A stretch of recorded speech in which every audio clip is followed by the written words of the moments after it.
Hello दोस्तों, अस्सलाम वालेकुम। क्या हाल है? ठीक है, खैरियत है? उम्मीद है ठीक ठाक होंगे। तो भाई, आज की जो वीडियो मैं 2 दिन से नहीं बनाई, इसलिए मैं होल्ड कर रहा था। आज की जो वीडियो है ये बहुत ज़रूरी है उन लोगों के लिए जो अभी रोमानिया जाना चाहते हैं या जाने वाले हैं नज़दीक नज़दीक में। तो उनके लिए बहुत ज़रूरी है ये वीडियो। मैं इसलिए वेट करता कि भाई कुछ लड़के जो थे वो अभी वेटिंग में थे, इसलिए। तो इससे पहले कि अपने मौजू की तरफ आएँ, काइंडली जो अभी नए दोस्त हैं मेरे इस चैनल पे, काइंडली सब्सक्राइब कर दें। और लाइक और शेयर और बेल बटन सारी ये चीज़ें दबा दिया करें। इससे कोई फ़र्क नहीं पड़ता है, फ्री होते हैं सब। लेकिन इससे थोड़ी सी हमारी हौसला अफजाई हो जाती है कि यार लोग हमें देख रहे हैं, हमें लाइक कर रहे हैं, ये कमेंट्स दे रहे हैं। ये आगे शेयर करेंगे तो लोगों को भी यही मालूमात पहुंच जाएंगी जो आपको पहुंची। तो भाई चलते हैं अपने मेन टॉपिक की तरफ। वो ये है कि परसों रात को, एक आज रात जो अभी आ गई है, ये नहीं पिछली गुजरी वो भी नहीं, उससे पिछली रात को 3 बजे की फ़्लाइट थी इस्लामाबाद एयरपोर्ट से, 10 लड़कों की, ठीक है। तो मैं वेट कर रहा था कि यार जब तक वो क्लियर नहीं, उन्होंने मुझे उस टाइम फ़ोन भी करके बता दिया, मैसेज भी कर दिया, क्योंकि मेरे ग्रुप से लड़के थे 2। सही है, 2 उनके और भी दोस्त थे, वो भी कभी कभी ग्रुप में आने वाले थे, लेकिन 2 तो परमानेंट मेरे ग्रुप के मेंबर थे। यानी कि सारा कुछ इन्हें गाइड किया, सब कुछ किया, वो हमने किया, कैसे इंटरव्यू देना है, कैसे डॉक्यूमेंट्स जमा करें, सब कुछ। तो बड़े क्लोज थे मेरे साथ। तो उसने रात में मुझे फ़ोन किया, उसने बोला भाई ये मसला हो गया। पहले मैसेज किया जी अवेलेबल है, मैंने कहा जी बिल्कुल हूँ मैं। फिर उसने फ़ोन किया, मुझे बताया कि ये प्रॉब्लम हो गई है। मैं हैरान परेशान हो गया, भाई इस तरह तो कुछ होता नहीं है, कभी भी नहीं हुआ। मैंने ज़िंदगी गुजर गई है जनाब ये ट्रैवलिंग करते हुए, मुख्तलिफ मुल्कों में, मुख्तलिफ जगह पे, मुख्तलिफ एयरपोर्ट्स पे, हर जगह ट्रैवल किए। तो इस तरह कभी इशू नहीं होते। हाँ, ये होता है कि जब आप ट्रैवल कर रहे होते हैं, जैसे हमारे कंट्रीज़ हैं, वहाँ से प्रोटेक्टर ज़रूरी है, ठीक है। और दूसरा आपकी ट्रैवल इंश्योरेंस जब हो जाती है तो काम ख़त्म हो जाता है फिर इस मौजू पे। वैसे तो वीज़ा चाहिए होता है, आपको पासपोर्ट होना चाहिए, वैलिड होना चाहिए, सारी चीज़ें साथ साथ चलती हैं। लेकिन ये सारी चीज़ें एक साइड पर रख दें। जब आपको दूसरे है मेन ट्रैवल इंश्योरेंस हो गई, तो आपकी उनकी हेडेक नहीं है फिर। ये मेडिकल, वो उन्होंने बोला जी क्या मसला बना है। अच्छा देखिए, इसमें दो चार चीज़ें हैं। इसमें से चंद लड़के जो हैं, वो उनका स्टैंप लग गई एग्जिट की, और वो आगे निकल गए। और 5 लड़के पीछे, ये करीबन कोई 10 लड़के थे, ठीक है। चंद लड़के आगे गए, 5-6 पीछे थे। अच्छा, वो जो सब इंस्पेक्टर, उसका नाम भी मुझे पता है, लेकिन मैं नहीं बताना चाह रहा, क्योंकि फिर और मसाइल पैदा होंगे नए लड़कों के लिए। और वो जो बंदा है, शायद उसको अल्लाह ताला हिदायत दे, तौफीक दे। नया नया एएसआई से जब भी नया नया सब इंस्पेक्टर बना है, सही। तो क्या हुआ कि उसने देखा यार ये तो एक पूरी लाट आ रही है, उसने कहा चलो भाई माल बनाने का अच्छा टाइम है, इनको थोड़ा दबोचो पकड़ो। उसने उन्हें भी वापस बुला लिया।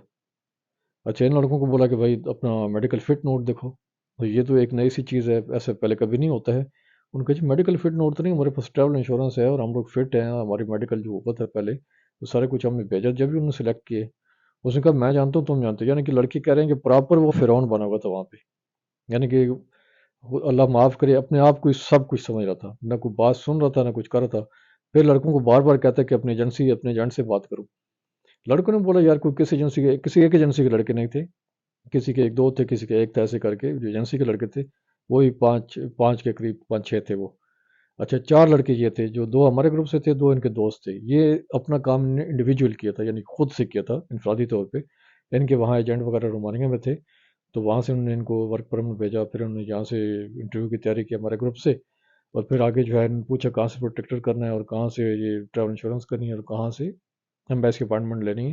ये सारी चीज़ें गाइड लेके ये गए, इन्होंने सारा प्रोसेस खुद से किया। इनका भाई हमारा कोई एजेंट नहीं है, हम लोगों ने खुद किया है, बड़ी मुश्किल से किया है। रात के ये टाइम है, इस टाइम कहाँ से मेडिकल फिट नोट बनेगा, प्लीज़ हमें जाने दो। लेकिन वो था पैसे लेने के चक्कर में। तो उसने इनकी एक नहीं सुनी जनाब, उसने वही अपना जो फिर उन्हें दिखाता रहा। और इन लोगों की फ्लैट, इनका भाई हमारी तो एग्जिट भी अब तो लग चुकी है, अब हम किस बिहार पे तुम वापस कर रहे हो। तो उसने कहा कुछ भी हो जाए मैंने नहीं जाने देना। वो पैसों के चक्कर में था कि इनका एजेंट या एजेंसी से बंदा कॉल करेगा, हाँ मैं तुम्हें कल पहुंचा दूंगा, ये कर दूंगा, वो करूंगा, तो उनसे मामला निमट लेकिन इनको मैं जाने दूंगा। लेकिन आखिर टाइम पे वो फ्लाइट भी लेट थी, फ्लाइट पे चलेगी तो लड़कों को ऑफलोड कर देगी। अच्छा भाई, अभी देखें जितने मेरे नए दोस्त आने वाले हैं, मैं इसलिए वेट करता कि जब ये वहाँ से क्लियर हो फिर बनाऊंगा वीडियो। क्योंकि जब तक ये वहाँ है, हो सकता है जब इन बंदों के दिमाग में खलल वाक़ हो जाता है ना, तो फिर ये हर तरीके से तंग करते हैं। जैसे उन्हें किया तंग बिला वजह, ऐसे बाद में ये हर तरीके से तंग करते हैं। तो मैंने कहा यार ऐसे नहीं, उन्हें फिर बेचारे उन्होंने इतनी मेहनत की, इतने अरसे से वेट करें, कागजात प्रोसेस ये वो सारा कुछ चक्कर होते होते 8-10 मिनट लग जाते हैं। तो ये नहीं हो कि उन्हें फिर तंग करे। इसलिए जब तक वो जाएंगे नहीं, जब तक मैं इस पे वीडियो नहीं बनाऊंगा। मुझे उसका नाम पता है, उसका ओहदा पता है, वो किस गांव शहर का है वो भी पता है। لیکن میں نہیں بتانا چاہ رہا اس لیے کہ بعد میں اور لڑکوں کو تنگ کرے گا. ہمارا تو کچھ نہیں, ہم تو UK برٹش ہیں بھائی, ہمارا کیا کر سکتا ہے وہ بندہ. صحیح ہے. یہ لوگ بھی بیچارے غریبوں کو ہی پکڑتے ہیں, تگڑے کو پکڑنے ان کی ہمت نہیں ہوتی ہے. یہ اتنے اس طرح بزدل ٹائپ کے لوگ ہیں, اور مجھے غصہ بھی آ رہا ہے اور مجھے افسوس بھی ہو رہا ہے, شرم بھی آ رہی ہے اس بندے کو کہ کس ٹائپ کے پاکستانی لڑکوں نے جہاں جا کے امبیسی میں گئے وہاں ان کو بتایا, وہ اتنا شرمسار کر رہے تھے کہ آپ تم لوگ کیسے ہو. صحیح ہے. اب جب آگے پہنچے ہیں, آگے والے کو بتایا کہ کیوں فلیٹ نہیں آئی تھی, تو ان کا یہ مسئلہ ہو گیا, وہ ان پہ ہنس رہے ہیں, مذاق اڑا رہے ہیں. تو بھائی یہ ہماری ایسی جو قوم ہے ہماری اس طرح بن گئی ہے, بیس لوگ ہو گئے. اور آپ لوگ بھی جب تک آواز نہیں اٹھاؤ گے تو یہ حالات چلتے رہیں گے جب تک زندہ ہو. ایسے گھٹ گھٹ کے مرنا ہے تو پھر اس طرح چلے گا. بات یہ ہے کہ بھائی لڑکے باقی جو سننے جانے والے ہیں آج کل جا رہے ہیں, نمبر ایک ذہن میں رکھیں, اسلام آباد ایئرپورٹ سے نہیں جائیں. نمبر دو, سیالکوٹ ایئرپورٹ سے نہیں جائیں, ٹھیک ہے. اور جو پشاور والا ایئرپورٹ ہے وہاں بھی تنگ کرتے ہیں, لیکن وہ لے دے کے چھوڑ دیتے ہیں, لیکن تنگ کرتے ہیں وہاں پہ. 3 ایئرپورٹ آپ کو بتا رہا ہوں.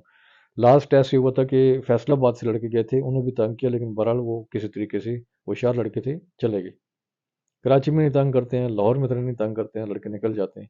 لیکن یہ 2 ایئرپورٹ, سب سے پہلے اسلام آباد, نمبر 2 سیالکوٹ, یہ ذہن میں رکھ لو.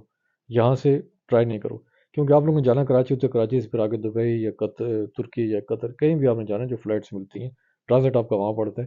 تو کوشش کرو کہ آپ بس پکڑو, کوچ پکڑو, کراچی چلے جاؤ, وہاں سے فلائٹ لے لو. یہ لاہور سے لے لو. یہ ان 2 ایئرپورٹ پہ مت جاؤ بھائی, یہ فرعون بیٹھے ہوئے ہیں, یہ آپ کو تنگ کریں گے. میرا ایک دوست تھا FIA میں اچھی پوسٹ پہ, یعنی کہ ان سے بہت آگے پوسٹ ہے. اس نے کہا یار تم لوگ کیوں ڈرے ہو, ان کے خلاف ہائی کورٹ میں جا کے ریڈ کرو. میں نے کہا یار وہ لڑکوں کے ویزے لگے ہیں, سارا کچھ ہوا ہے, اب ان کے پاس کہاں ٹائم ہے کہ ہارڈ کورٹوں کے چکر میں, کچہری کے چکر میں پڑے اور یہ کام بھگتے رہیں. اس نے کہا اس کو تو کام خراب ہو جائے گا. لیکن ابھی یہ ہے کہ پیچھے جو ان کی فیملی ہے, میں ان کو یہ کہوں گا کہ ان کے خلاف جائیں, ہائی کورٹ میں ریڈ کریں. صحیح ہے. بہرحال آج کل عدالتیں بھی ہماری کیسی چل رہی ہیں وہ بھی آپ جانتے ہیں. اگر ٹائم ہے, دیکھتے ہیں, وہ افورڈ کر سکتے ہو تو جائیں, ورنہ ادھر بھی کوئی امید نہیں ہے. ہماری عدالتیں 136 بھی 133 نمبر پہ ہیں, تو ان کے معاملات کی وجہ سے ہم لوگ روزانہ نیچے سے نیچے نیچے نیچے نیچے جا رہے ہیں, پاتال تک پہنچ چکے. اب اس سے نیچے اور کہاں تک جانا ہے کچھ پتہ نہیں. ہمیں تو بھائی پردیس میں ہے, لیکن جیسے پاکستان کے حالات سن سن کے دیکھتے کہ بہت افسوس ہوتا ہے, دکھ ہوتا ہے. یار دیکھو ہم یہاں سے اتنی مشکل سے پیسے ایسے کما کے اپنے ملکوں میں بھیجتے ہیں, جیسے بھی کر کے, اپنی صحت ٹھیک ہے نہیں ہے پھر بھی بھیجتے ہیں, اپنے ملک کا اتنا خیال رکھتے ہیں. کہیں کوئی ڈونیشن ہو رہا ہے, کچھ ملک پہ اور آفت مصیبت آتی ہے, جیسے زلزلہ آیا تھا, یہ سر کی اور چیزیں آتی ہیں, ہم لوگ بڑھ چڑھ کے حصہ لیتے ہیں. سیلاب آتے ہیں, یہ کچھ اور آفت آ جاتی ہے, اور جب ہم لوگ جاتے ہیں تو ہمارے ساتھ بھی یہ کوشش کرتے ہیں اس طرح کے بیہیو کرنے کی. ابھی تو نیشنلٹی لے لیا, جان چھوٹی ہے بھائی, پاکستان کا ہم پاسپورٹ نہیں چھوڑنا چاہ رہے, لیکن جس طرح یہ حرکتیں کرتے ہیں بھائی, اب کیا کریں, مجبوری ہے بھائی. ہم لوگ کیا پھر کہاں جائیں, وہاں ہمارے جو اوورسیز ہیں ان کو تو کوئی وہاں گنتا نہیں ہے نا. کیوں, جن کے پیچھے کوئی بڑے ہیں, بڑے بڑے عہدوں پہ لوگ بیٹھے ہیں, وہ تو بچ جاتے ہیں. جو ہمارے سے جیسے ہوتے ہیں سیلف میڈ لوگ, وہ بیچارے پھنس جاتے ہیں. تو اس لیے کائنڈلی ان ایئرپورٹ کو اوائڈ کریں. تو جو ہے دوسرا, کوشش کریں کہ جب بھی کہیں جائیں تو کوئی ایسا بندہ ساتھ لے کے جائیں جس کی کہیں جان پہچان ہو, تو تھوڑے بہت دے دلا کے نکل جاؤ. اور اس کے علاوہ کوئی حل نہیں ہے بھائی. ہمارے ملک سب فرعون بنے بیٹھے ہیں. کہ میں گیٹ پہ گیا, کسی دفتر میں آیا تھا, گیٹ پہ گیا, وہاں چوکیدار فرعون بنا ہوا ہے, یہ نہیں کہ بڑی پوسٹوں پہ. اس میں بولے جی یہ دو گے تو اندر جاؤ گے. میں نے کہا یار دیکھو یار, بڑے کو چھوڑو, جو چھوٹی پوسٹ پہ ہیں وہ بھی لوگ ایسے ہیں. تو بھائی دھیان سے جائیں, ہوشیار ہو کے جائیں. پہلے معاملات کہیں کہ لوگوں سے اپنے انکل چاچا ماموں کوئی ہے, ابو کسی اچھی پوسٹ پہ ہے یا کسی کے لنکس ہیں, وہ معاملات طے کر کے جائیں. وہاں رات کو ذلیل کریں گے, ڈسٹرب کریں گے. لڑکے 2 دن سے وہاں ادھر ہی تھے, دور دور سے ہوتے ہیں لوگ, نزدیک سے تھوڑے ہوتے ہیں کہ کوئی خان سے ہے یا اٹک سے ہے یا پنڈی سے ہے. لوگ دور دور سے آئے ہوتے ہیں, کوئی پشاور سے تھے, کوئی کہاں سے تھے, کوئی کہاں سے تھے. ذلیل ہو گئے بیچارے لوگ اس بندے کے تھوڑے سے لالچ کے لیے. یعنی کہ یوں سمجھ لو کہ اپنی ایک بوٹی کے لیے اس نے اونٹ ذبح کر دیا. ان لوگوں کو شرم حیا نہیں ہے, نہ مرنے کا ڈر ہے کہ مرنا ہے, خدا کو منہ دکھانا ہے. کوئی خوف, کوئی کسی قسم کا کچھ نہیں. اب کیا کیا جائے. ملتے ہیں انشاءاللہ اگلی ویڈیو میں. اگلی ویڈیو میں کچھ اور چیزیں ہیں, یہ میں نے بتایا تھا آپ کو, شاید میری پچھلی ویڈیو دیکھو, اس میں بتایا کہ ایئرپورٹ کے متعلق خبر ہے میں آپ کو دوں گا. تو اس لیے میں ویٹ کر ہولڈ کرتا, آج آپ کو بتا رہا ہوں. نیکسٹ ویڈیو میں کچھ شنگن کے معاملات ہیں, کچھ ای میل اور پاسپورٹ ریٹرن کی کافی ساری چیزیں ہیں جو میرے پاس مواد اکٹھے ہوئے, انشاءاللہ آپ سے شیئر کروں گا. نیکسٹ ویڈیو کل یا پرسوں بناؤں گا. تب تک کے لیے اللہ حافظ, السلام علیکم.